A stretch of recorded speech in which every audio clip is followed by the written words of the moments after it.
आजा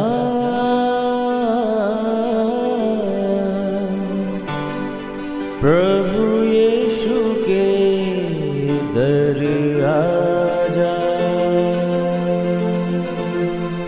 जीवन मिलेगा तुझे। आजा आजा प्रभु यीशु के दर आजा, जीवन मिलेगा तुझे। आजा आजा आजा आजा।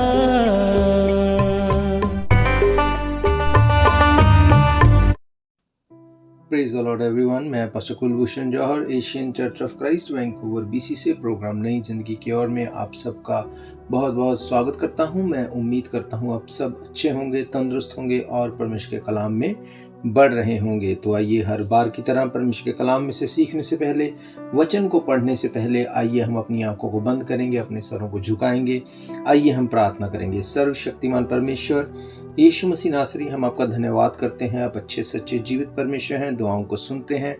आपने एक बार फिर से हमें ये मौका दिया, हम आपकी हुजूरी में बैठ सकें, वचनों में से सीख सकें। होने दे परमेश्वर, जब आज आपके वचन हम पढ़ें, ये वचन हमें नई जिंदगी के साथ जोड़ दें। कोई भी अंधकार की शक्ति इन वचनों के फ्रूट को चुरा ना सके। खुदावंद, मैं प्रार्थना करता हूँ जितने लोग मुझे इस वक्त सुन रहे हैं, खुदावंद हर एक के साथ आज अपने वचनों के द्वारा आप बात करना। ये वचन जो कि जीवित हैं, हर एक की जिंदगी को चेंज करे, हर एक को नई जिंदगी के साथ जोड़ दे। खुदावंद हर एक अंधकार की शक्ति, हर भटकाने वाली आत्मा यीशु मसीह के नाम से इनकी जिंदगियों को छोड़े और चली जाए। इन वचनों के द्वारा हर एक से बात करना, यीशु मसीह के सामर्थी नाम से हम मांगते हैं। आमीन आमीन हालेलुया। तो मैं स्वागत करता हूं आप सबका प्रभु यीशु मसीह की हजूरी में। आज मैं बात करूंगा आपसे एक बहुत ही इम्पोर्टेंट टॉपिक के बारे में। बहुत से ऐसे मेरे भाई बहन आज इस प्रोग्राम को सुन रहे हैं जो अपनी लाइफ में हमेशा इस बात को देखते हैं कि मेरी ज़िंदगी में मेरी ट्रबल जो है वो प्रार्थना के बाद भी ख़त्म नहीं होती। ऐसा क्यों है कि मेरी स्ट्रगल ख़त्म नहीं होती? मेरी ज़िंदगी बहुत अच्छी है, मैं किसी का दिल नहीं दुखाता, किसी को चीट नहीं करता, मैं बहुत अच्छे से अपनी लाइफ को स्पेंड करने वाला हूँ या स्पेंड करने वाली हूँ। मैं वचनों को पढ़ने वाला हूँ या पढ़ने वाली हूँ, परमेश्वर के साथ मैं चलने के लिए भी पूरी कोशिश करता हूँ या करती हूँ। फिर भी मेरी लाइफ में ये स्ट्रगल क्यों नहीं ख़त्म होती? क्यों मेरी प्रेयर का आंसर नहीं होता? क्यों जो मैं चाहता हूं या चाहती हूं वो मेरी लाइफ में नहीं हो पाता? मेरे प्रियो, आज मैं आपको बताऊंगा बाइबल में से एक बड़े भेद की बात को। क्या आप जानते हैं, बाइबल बताती है यीशु मसीह ने हमारे लिए क्रूस के ऊपर अपनी जान को दिया। उसने हमारे लिए कोड़े खाए, हमारे लिए अपनी जान को दिया, हमारे लिए वो 3 दिन के लिए वो उस सब दुख को सह के हमारे लिए जी उठे, सब कुछ को पूरा किया। वो हमारे लिए मर गए, गाड़े गए, कोड़े अपनी पीठ के ऊपर उन्होंने खाए, वो सब दुखों को सहा, पर तीसरे दिन वो मुर्दों में से जी उठे। मैं आपको आज बताऊंगा कि इसके पीछे का भेद क्या है। कई बार हम प्रार्थना करके ये बोलते हैं, परमेश्वर अगर तेरी इच्छा है तो मेरी जिंदगी में ऐसा हो जाए। मेरे प्रियो, मैं आपको बताना चाहता हूं, अगर आप बीमार हैं और आप ये प्रेयर करते हैं, परमेश्वर अगर तेरी इच्छा है कि मैं हील हो जाऊं, तो आप वचन को नहीं जानते, आप यीशु मसीह को नहीं जानते। क्योंकि यीशु मसीह ने कोड़े इसलिए खाए कि आप बीमारियों से छूट जाएं। उसने अपना लहू इसलिए बहाया ताकि आप अपने उन पुराने पापों से छूट जाएं। अगर वो कोड़े ना खाता, अगर वो लहू ना बहाता, तो हम इस बात को बोल सकते थे, पर उसने कीमत अदा की है। ही पेड द प्राइस। इसका मतलब अगर आप कोई भी चीज खरीदते हैं, उस चीज को खरीदने के लिए आप एक कीमत देते हैं। अगर आप ग्रोसरी स्टोर में जाते हैं, आप अपनी ग्रोसरी की अलग अलग चीजों के लिए अलग अलग पेमेंट करते हैं। ऐसा नहीं है कि अगर आपको दूध की गैलन चाहिए तो आप दूध की बजाय आप किसी और चीज को आप पे कर दो और आप दूध उठा के ले आओ। ये पॉसिबल नहीं है। अगर आपने किसी चीज के लिए पे किया है तो वही आपको मिलेगी, और अगर आपने पे किया है तो आपको कोई रोक नहीं सकता। पे करने के बाद आप नहीं बोल सकते शॉपकीपर से कि अगर आपकी इच्छा है तो मैं इसे ले जाऊं। हाँ, अगर आपने दूध के लिए पे किया है और आप उसके बदले में फ्रूट उठाना चाहते हैं तो ये पॉसिबल नहीं, वो दुकानदार आपको पकड़ लेगा। पर अगर आपने पे किया है जिस चीज़ को आप चाहते हैं लेने के लिए, वो आपको मना नहीं कर सकता, फिर आपको उसकी इच्छा जानने की ज़रूरत नहीं। सेम वे में यीशु मसीह ने क्रूस के ऊपर हमारे लिए दुखों को सहा, कोड़े खाए। अब उसकी ये इच्छा है कि हम बीमारियों से छूट जाएं क्योंकि उसने प्राइस पे किया है। अब उसकी इच्छा है कि हम पापों से छूट जाएं क्योंकि उसने अपने लहू का एक एक कतरा बहाया है। अब हमें इस तरह से प्रार्थना करने की जरूरत नहीं कि अगर तेरी इच्छा है। हालेलुया। आज मैं आपको बताऊंगा कि कैसे हम गलत प्रार्थना करते हैं, इसलिए हमारी प्रार्थना का उत्तर नहीं मिलता। बाइबल कहती है तुम मांगते हो तुम्हें मिलता नहीं, तुम ढूंढते हो तुम पाते नहीं। क्यों? क्योंकि तुम गलत तरीके से मांगते हो। मेरे प्रियो, दो तरह की प्रार्थना बाइबल में बताई गई है। एक प्रार्थना, मांगो तो तुम्हें दिया जाएगा, खटखटाओ तो तुम्हारे लिए खोला जाएगा। और दूसरी प्रार्थना, बाइबल कहती है यीशु मसीह ने सब कुछ को पूरा करके कलीसिया के हाथ में दे दिया। मतलब दूसरी प्रार्थना अथॉरिटी की, अधिकार की प्रार्थना है। अब कलीसिया इस बात में कंफ्यूज रहती है कि कहाँ पे उसको मांगना है और कहाँ पे उसको अथॉरिटी दिखानी है। बहुत बार जहाँ पे हमें अथॉरिटी दिखानी है हम मांगने में लगे रहते हैं, जिसके लिए ऑलरेडी प्राइस पे कर दिया गया है। आपको सिर्फ क्लेम करनी है और वो आपको मिलेगा।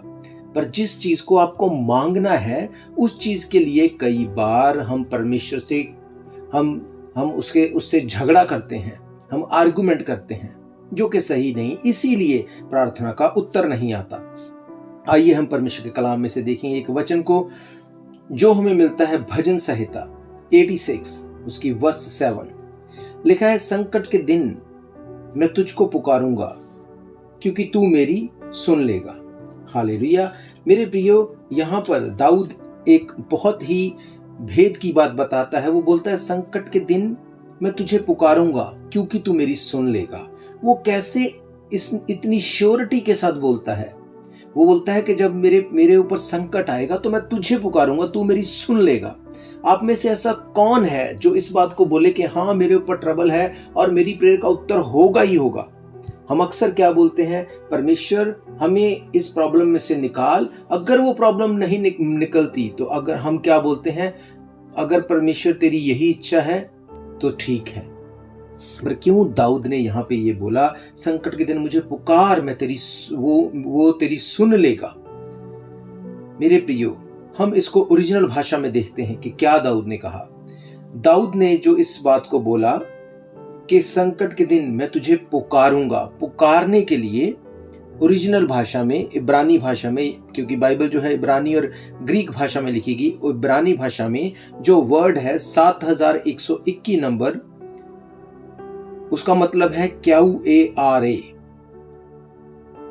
जिसका मतलब है प्रोक्लेम करना, जिसका मतलब है क्लेम करना, जिसका मतलब है उस चीज के लिए हमें क्लेम करना है। उसने कहा जब मेरे ऊपर संकट आएगा मैं क्लेम करूंगा। क्या क्लेम करूंगा? कि तूने कीमत अदा की है। बीमारियां हमारी जिंदगी का हिस्सा नहीं हो सकती क्योंकि यीशु मसीह ने कोड़े खाए हैं। यीशु मसीह ने अपने सर के ऊपर कांटों का ताज पहना। क्या आप जानते हैं, जब उत्पत्ति में परमेश्वर की अनआज्ञाकारिता करने के बाद परमेश्वर ने आदम को बोला कि आज के बाद ये भूमि अपने आप से कुछ भी नहीं उपजाएगी। पहले कुछ बोने की जरूरत नहीं थी, अपने आप से सब कुछ उगता था, अपने आप से सब कुछ होता था। पर परमेश्वर ने कहा क्योंकि तूने अनआज्ञाकारिता करके इस फ्रूट को खाया, आज से तू इस भूमि के साथ, तू मिट्टी के साथ मिट्टी होगा, तू इसके ऊपर मेहनत करेगा, तू अपने पसीने की रोटी खाएगा और ये भूमि तेरे लिए ऊंट कटारे उगाएगी। ऊंट कटारे का मतलब तेरे लिए बीमारियां, दुखों को वो पैदा करेगी। आज आप रिसर्च कर लेना, जितनी बीमारियां एक मनुष्य की लाइफ में आती हैं वो सारी की सारी बीमारियां खाने से ही आती हैं। I am not talking about only the junk food. मैं आपको बता रहा हूं कि हर एक खाना, चाहे वो कितना भी हेल्दी क्यों ना हो, फिर भी कहीं ना कहीं उसका साइड इफेक्ट रहता है और ये बीमारियां उसी में से निकलती हैं। अब परमेश्वर ने कहा कि ये भूमि तेरे लिए ऊंट कटारे यानी बीमारियों को पैदा करेगी। और इसी बात को पौलुस ने नए नियम में कंफर्म किया। जब उसकी बॉडी में एक बीमारी थी, उसने कहा कि शैतान के द्वारा मुझे एक कांटा चुभोया गया। मतलब वो कांटा क्या था? वो एक बीमारी थी। तो बीमारियां ऊंट कटारों को दर्शाती हैं। जब यीशु मसीह को क्रूसीफाई किया जा रहा था, यीशु मसीह के सिर के ऊपर कांटों का ताज रखा गया। अब इस कांटों के ताज का क्या मतलब? इसका मतलब जो बीमारियां हमारे लिए उस ऊंट कटारों में से निकलती थी, उनको यीशु मसीह ने अपने ऊपर लिया। यीशु मसीह ने उस सारी कीमत को अदा किया। उसने बीमारियों को लिया, उसने पापों को लिया, उसने कोड़ों को लिया और वो हमारे लिए मर गया, वो हमारे लिए गाड़ा गया। पर जब वो तीसरे दिन जी उठा तो उसने मौत के ऊपर विजय पाई। उसने कहा, मौत तेरा डंक कहाँ रहा? ये मौत वो शैतान था जिसको कोई आज तक हरा नहीं पाया। यीशु मसीह मर के जिंदा हुआ और उसने सारी कीमत को अदा किया। अब उसने कहा, मांगो तो तुम्हें दिया जाएगा। मीन्स कुछ चीजें ऐसी हैं जिनको हमें मांगने की जरूरत है। जैसे कि ग्रेस, हमें और ग्रेस चाहिए। हमें परमेश्वर की ग्रेस मांगने की जरूरत है। हमें कुछ किसी के लिए करना है, हमें ग्रेस मांगनी है। परमेश्वर तू मुझे मदद कर इसमें, ताकि मैं इस चीज को पूरा कर सकूं, मैं इसको आगे बढ़ा सकूं।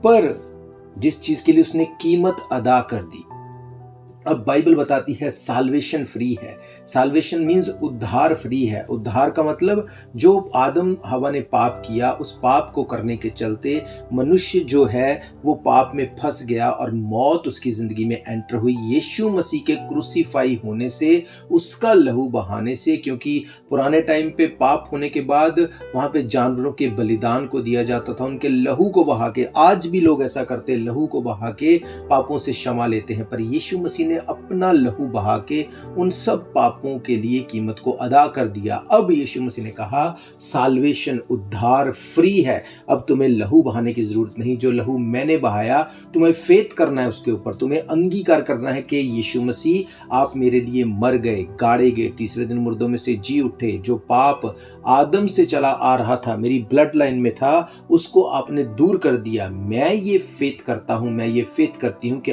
आपके उस लहू के बलिदान के कारण मैं उन पापों से छूट गया। आपको कुछ भी और नहीं करना, आपको कोई पैसा नहीं देना, आपको कोई अपने शरीर के ऊपर दुख नहीं लेना, आपको सिर्फ ये क्लेम करना है। यीशु मसीह ने कहा, मांगो तो तुम्हें दिया जाएगा। हालेलुया। अब इसके लिए अगर हम सिर्फ ये प्रार्थना करते हैं, उसे रिसीव करते, ग्रहण करते हैं, हम उद्धार पा सकते हैं।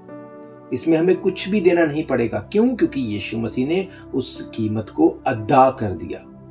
पर जब आगे बात आती है लाइफ की ट्रबल्स की, लाइफ की प्रॉब्लम्स की, उसके लिए एफिशियंस की किताब में लिखा कि यीशु मसीह ने सब कुछ पूरा करके कलीसिया के हाथ में दे दिया। इसका मतलब जो स्ट्रगल्स आज हम अपनी लाइफ में हम फेस करते हैं, कोई एडिक्शन है, कोई प्रॉब्लम है, कोई बीमारी है, उससे हम निकलने के लिए हम ये नहीं बोल सकते अगर तेरी इच्छा है तो। हम उसको क्लेम करेंगे, परमेश्वर क्योंकि तूने कोड़े खाए हैं, मेरी लाइफ में ये एडिक्शन नहीं रह सकती, ये बीमारी मेरी लाइफ का हिस्सा नहीं हो सकती, ये ट्रबल मेरी लाइफ का हिस्सा नहीं हो सकती, क्योंकि तूने मेरे लिए कोड़े खाए हैं। पर अब उसके लिए हमें जो करना है वो करना ये है कि हमें यीशु मसीह की ऊपर फेथ करना है, उसके पीछे चलना है। ऐसा नहीं कि सिर्फ मुंह से बोलते रहें और लाइफ कैसी भी रहे, क्योंकि ये कोई मंत्र नहीं है मेरे प्रियो। पर यीशु मसीह ने कहा, पवित्र बनो क्योंकि मैं पवित्र हूं। मेरे प्रियो, यीशु मसीह ने नहीं कहा पावरफुल बनो, उसने नहीं कहा कि तुम मुझ जैसे बन जाओ, तुम आसमान में उठाए जाओगे। नहीं, उसने कहा पवित्र बनो। अगर तुम पवित्र बनोगे तो तुम मेरे साथ उठाए जाओगे। उसने कहा अगर तुम पवित्र बनोगे तब तुम ग्रहण योग्य होगे। एक ही बात बाइबल में बोलेगी कि पवित्र बनो क्योंकि मैं पवित्र हूं। मेरे प्रियो, दाऊद ने कहा संकट के दिन मैं तुझको पुकारूंगा क्योंकि तू मेरी सुन लेगा। उसको पता है कि उसने कीमत को अदा किया है, उसको पता है यीशु मसीह सुनने वाला है। क्यों? क्योंकि उसने कहा संकट के दिन मैं क्लेम करूंगा, प्रोक्लेम करूंगा। मैं इस तरह से नहीं बोलूंगा कि अगर तेरी इच्छा है तो। उसने कहा मैं प्रोक्लेम करूंगा। हालेलुया। हम देखेंगे भजन संहिता उसका 20 अध्याय, वहां पे लिखा है संकट के दिन यहोवा तेरी सुन ले, याकूब के परमेश्वर का नाम तुझे ऊंचे स्थान पर नियुक्त करे। वह पवित्र स्थान से तेरी सहायता करे और सिय्योन से तुझे संभाल ले। वह तेरे सब अन्न बलियों को स्मरण करे और तेरे होम बलियों को ग्रहण करे। वह तेरे मन की इच्छा पूरी करे और तेरी सारी युक्ति को सफल करे। हम तेरे उद्धार के कारण ऊंचे स्वर से हर्षित होकर गाएंगे और अपने परमेश्वर के नाम के झंडे खड़े करेंगे। यहोवा तुझे मुंह मांगा वरदान दे। अब मैं जान गया हूं कि यहोवा अपने अभिषिक्त का उद्धार करता है और अपने दाहिने हाथ के उद्धार करने वाले पराक्रम से अपने पवित्र स्वर्ग पर से सुनकर उसे उत्तर देगा। किसी को रथों का, किसी को घोड़ों का भरोसा है, परंतु हम तो अपने परमेश्वर यहोवा ही का नाम लेंगे। वे तो झुक गए और गिर पड़े, परंतु हम उठे और सीधे खड़े हुए। हे यहोवा बचा ले, जिस दिन हम पुकारें तो महाराज हमें उत्तर दे। हालेलुया। अब क्या बता रहा था दाऊद ये बता रहा था कि तुम्हारी प्रार्थना कैसी होनी चाहिए। जहां पे मांगने की जरूरत है तुम्हें मांगना है, जहां पे क्लेम करने की जरूरत है तुम्हें क्लेम करना है। वो इस बात को बता रहा था कि तुम्हारी प्रार्थना जब तुम करते हो तुम्हें पता होना चाहिए कि कौन सी प्रार्थना मुझे क्लेम करनी है और कौन सी प्रार्थना मुझे मांगनी है। अब कैसे पता होगा अब ये कैसे पता चलेगा कि मेरी प्रार्थना का विषय जो है उसके लिए मुझे कैसे प्रार्थना करनी है। अब उसके लिए आपको परमेश्वर के कलाम के साथ जुड़ना पड़ेगा। अब उसके लिए आपको प्रार्थना करनी पड़ेगी, आपको वचन के साथ टाइम स्पेंड करना पड़ेगा। क्योंकि जब आप वचन पढ़ेंगे, वचन आपको लीड करेगा, वचन आपको बताएगा कि कौन से समय पे कैसी प्रार्थना करनी है। उसने कहा यहोवा तुझे मुंह मांगा वरदान दे। मतलब ये परमेश्वर की इच्छा है कि वो हमें मुंह मांगा वरदान दे, पर हमें ये पता होना चाहिए कि हम जो प्रार्थना कर रहे हैं क्या वो बाइबल के बीच में से है, क्या वो वचन के अनुसार है। यहाँ पर दाऊद ये बता रहा था कि तुम्हारी प्रार्थना वचन के बीच में से होनी चाहिए। हालेलुया। भजन संहिता 21 में लिखा है यहोवा तेरी सामर्थ से राजा आनंदित होगा और तेरे किए हुए उद्धार से वे अति मगन होगा। अब मेरे प्रियो, यहाँ पर जो वर्ड उद्धार यूज हुआ उसका ओरिजिनल भाषा में ग्रीक, उसका हिब्री भाषा में, इब्रानी भाषा में उसका जो मतलब है वो है यीशुआ। 3444 नंबर वर्ड जिसका मतलब है यीशुआ, जिसका मतलब है हेल्प, जिसका मतलब है साल्वेशन, जिसका मतलब है सिक्योरिटी, जिसका मतलब है विक्ट्री। हालेलुया। जिसका मतलब है डीड्स ऑफ डिलीवरेंस।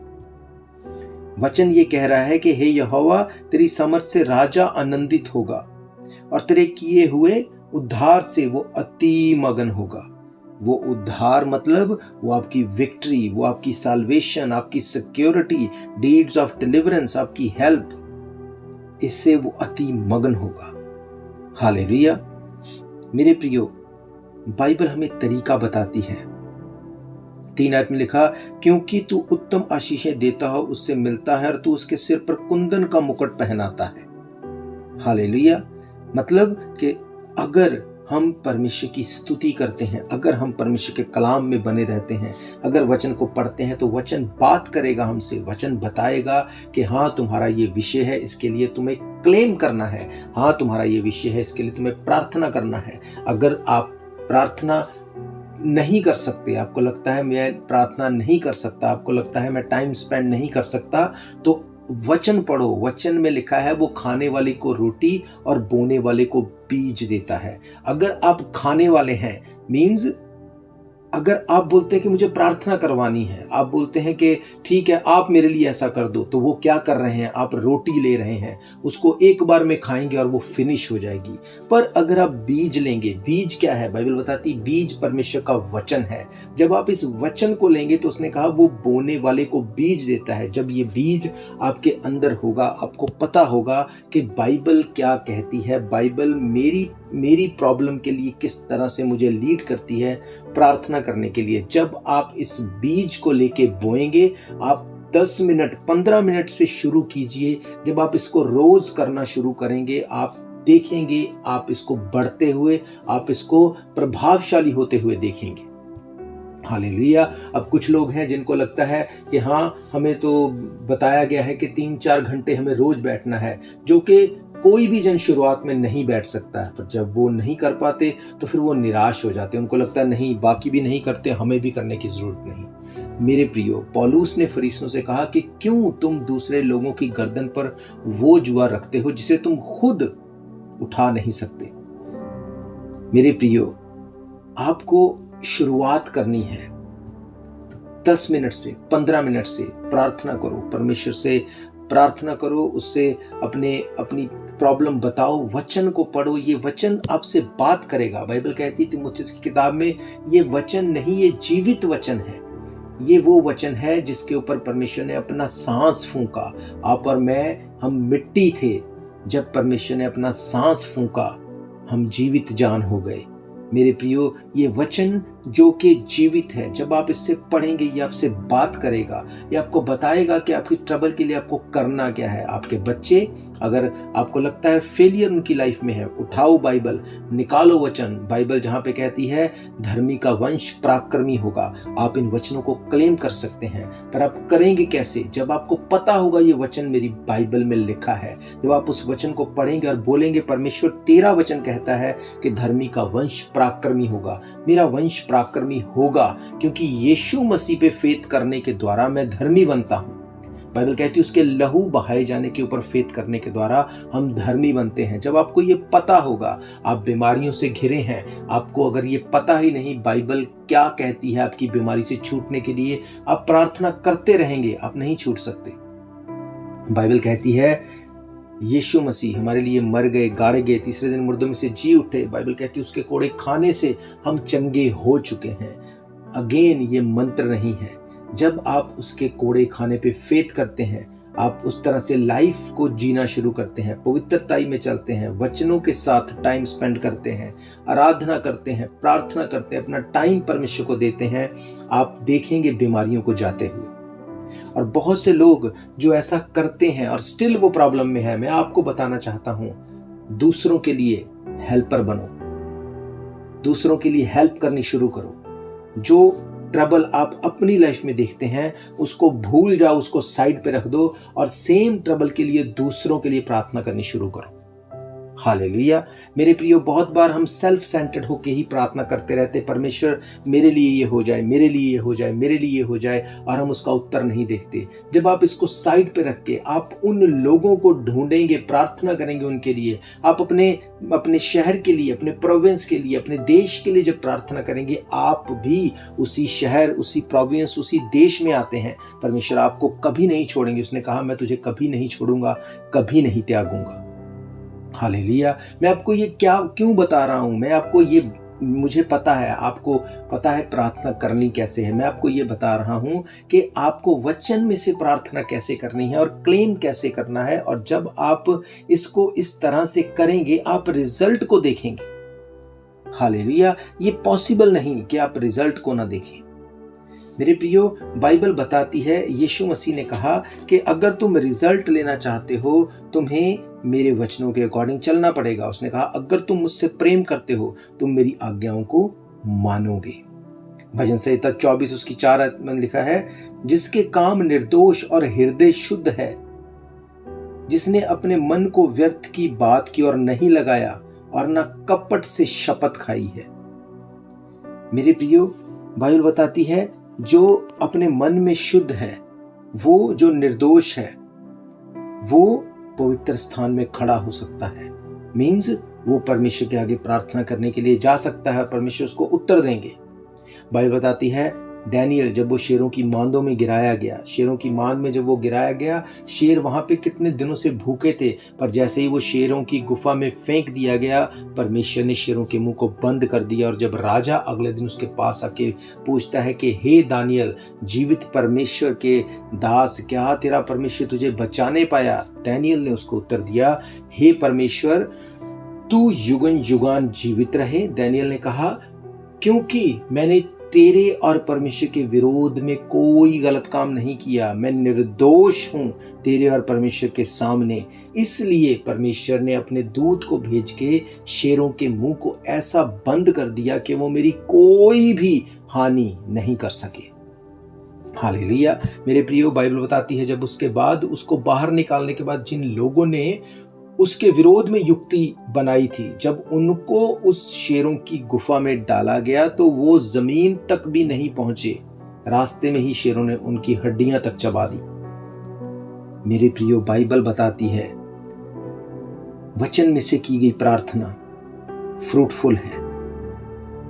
बाइबल कहती है संकट के समय तू मुझे पुकार, मीन्स प्रोक्लेम कर। अगर आपको ये पता होगा मुझे कहाँ प्रोक्लेम करना है, कहाँ प्रार्थना करनी है, आपकी लाइफ सेम नहीं होगी। आपकी स्ट्रगल आप छूट जाएंगे, आप देखेंगे आपके बच्चे पराक्रमी होंगे। मेरे प्रियो, यीशु मसीह आपसे बहुत प्रेम करते हैं, इसीलिए वो आपके और मेरे लिए क्रूस के ऊपर दुख उठा के, कोड़े खा के मर गए, गाड़े गए और तीसरे दिन मुर्दों में से जी उठे, ताकि हम लोग उद्धार पाएं, पापों से छूट जाएं, ट्रबल से, बीमारियों से, इन सब चीजों से हम छूटने पाएं और परमेश्वर के नाम को महिमा दें। बाइबल कहती है मैं ना मरूंगा वरन जीवित रहूंगा, परमेश्वर के गुणानुवाद को करता रहूंगा।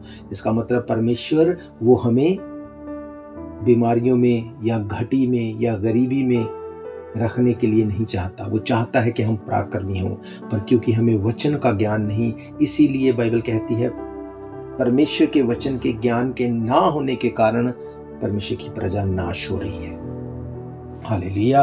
सो मेरा ये विश्वास है आज आपने जो वचनों से सीखा आप क्लेम करेंगे, जहाँ पे क्लेम करना है आप प्रार्थना करेंगे, जहाँ पे प्रार्थना करना है, और आपकी ज़िंदगी सेम नहीं होगी। आइए हम अपने सरों को झुकाएंगे, अपनी आंखों को बंद करेंगे। आइए मैं आप सबके लिए दुआ करूंगा। अगर आप बीमार हैं अपनी बीमारी वाली जगह के ऊपर हाथ रखो, मैं आपके लिए दुआ करूंगा। सर्वशक्तिमान परमेश्वर यीशु मसीह नासरी, मैं आपका धन्यवाद करता हूँ। आप अच्छे सच्चे जीवित दया करने वाले परमेश्वर हैं। आपने हमें ये मौका दिया हम आपकी हुजूरी में बैठ सकें, आपके वचनों में से सीख सकें। होने दे परमेश्वर, जैसे हमने आपके वचनों में से सीखा कि जहाँ पे हमें क्लेम करना है, हमें वहाँ पे मांगना नहीं, क्लेम करना है। खुदावंद, मैं प्रार्थना करता हूँ इस वक्त जितने मेरे भाई बहन बच्चे बुजुर्ग मुझे सुन रहे हैं, क्योंकि आपने हमारे लिए कोड़े खाए हैं। आपका वचन कहता है कि तेरे कोड़े खाने से हम चंगे हो चुके। खुदावंद, जितने तुझे अपना पर्सनल सेवियर ग्रहण करते हैं, जितने इस बात के ऊपर विश्वास करते कि यीशु मसीह हमारे लिए मर गए, गाड़े गए और तीसरे दिन मुर्दों में से जी उठे, खुदावंद मैं प्रार्थना करता हूँ इस वक्त